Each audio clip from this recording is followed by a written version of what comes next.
The study shows that playing video games may improve cognitive performance. According to Jeff Renaud from University of Western Ontario, Canada, playing video games may boost your cognitive abilities, and exercise can play a role in improving your mental health, but not the other way around, a large-scale study has found.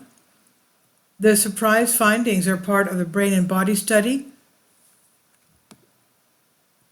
a collaboration between Western University and the Science and Industry Museum for the Manchester Science Festival. A preprint of the work is published in ARXIV.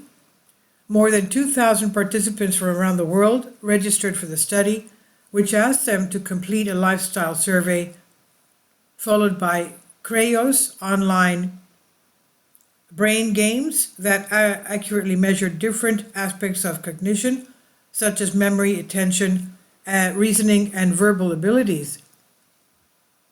The study, spearheaded by Western's celebrated neuroscientist Adrian Owen, showed that among approximately 1,000 people who finished all the tasks, playing video games had a positive effect on the individual's cognition, but did not seem to affect their mental health. Exercising more than 150 minutes per week in accordance with the World Health Organization (WHO) guidelines, however, was seen to improve mental well-being but had no effect on cognition. Playing video games was associated with improved cognitive abilities but not better or worse mental health, whereas more physical activity was associated with improved mental health but not better or worse cognitive health, said Owen, professor in cognitive neuroscience and imaging at Western's Zulich School of Medicine and Dentistry.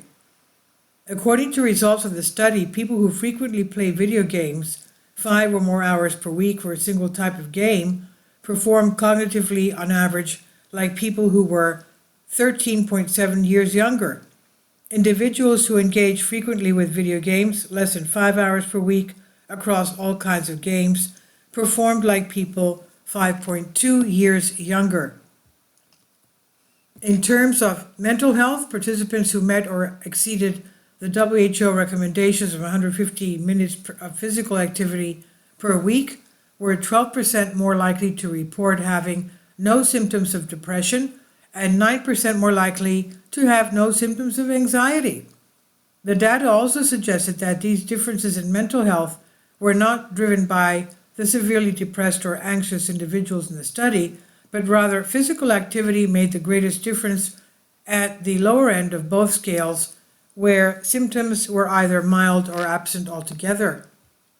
The body-mind connection, the brain-body connection, despite the seemingly obvious examples of brain-body connection, like the way being hangry affects the ability to concentrate, stress makes muscles tense or steady, breathing calms the mind.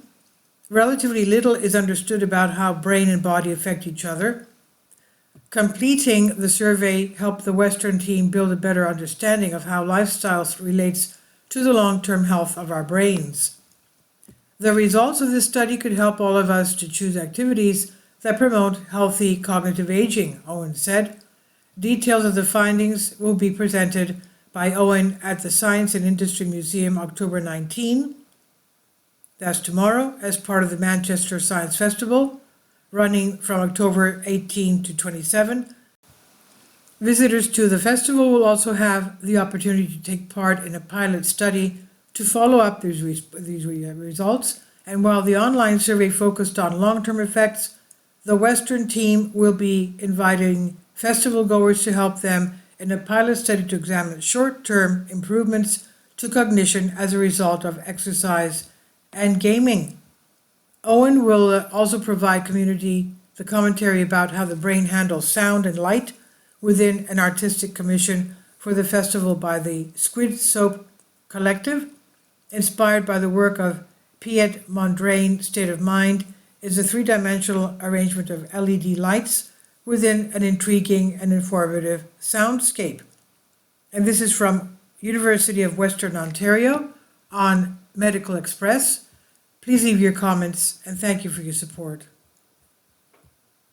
Support my Patreon account. The daily posts are 5 videos daily, and they are totally different from what I have on my YouTube channel. Thank you so much for your support and that you find all my content so interesting. You'll find the Patreon account details in the description box below.